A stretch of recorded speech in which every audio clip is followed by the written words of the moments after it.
کہ حضور ہاتھ سجدے کی حالت میں اس طرح سے اسے لیتے اور ایک شہزادے کو اتارتے اور پھر دوسرے شہزادے کو اتارتے۔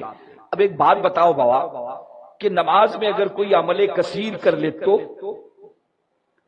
نماز میں کوئی اگر عمل کثیر مسلسل 3 حرکتیں بڑی حرکتیں مسلسل نماز میں کوئی 3 بڑی حرکتیں اگر کوئی کر لے تو اس کی نماز کیا ہو جائے گی؟ باطل ہو جائے گی، نماز ٹوٹ جائے گی۔ لیکن قربان جائیں نبیوں کے امام احمد مجتبی محمد الرسول اللہ امام حسین کے لیے خطبات چھوڑ کر مسجد میں جمعہ کے دن مسجد نبوی میں جمعہ کا تاکیدی خطبہ چھوڑ کر نیچے تشریف لائے۔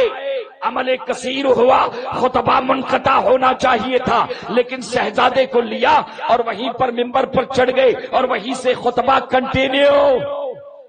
خطبہ ٹوٹا نہیں، خطبہ منقطع ہوا نہیں۔ اگر آج مسجد میں کوئی ایسا کرے خطبہ منقطع ہو جائے گا، خطبہ ٹوٹ جائے گا۔ نماز میں مسلسل 3 حرکتیں کوئی کرے گا، نماز باطل ہو جائے گی۔ عزیزان ملت اسلامیہ، لیکن امام حسین کی عظمت پر قربان جائیں۔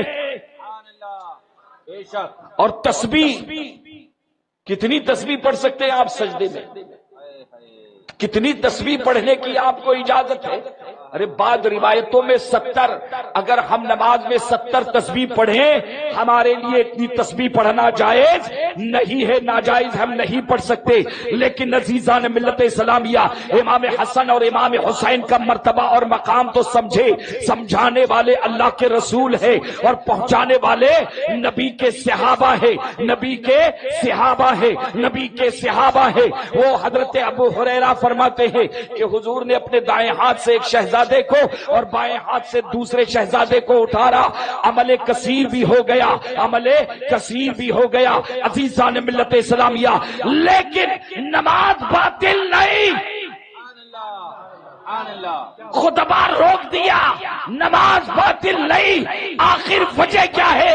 وجہ جاننے کے لیے ہندوستان کے پیتاج بادشاہ خواجہ اجمیری کے دربار میں چلتے ہیں کہ اے ہندوستان کے بادشاہ،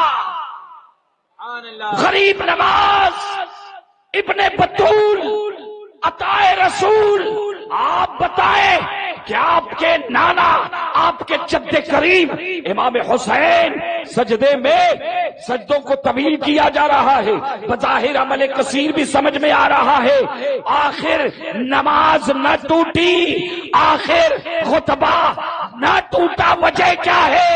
آپ پکار کر فرماتے ہیں شاہ است حسین، سبحان اللہ، بادشاہ است حسین، دین است حسین، دین پناہ است حسین۔ سبحان اللہ، نعرہ تکبیر، نعرہ رسالت، مسلک اعلی حضرت، عظمت اہل بیت،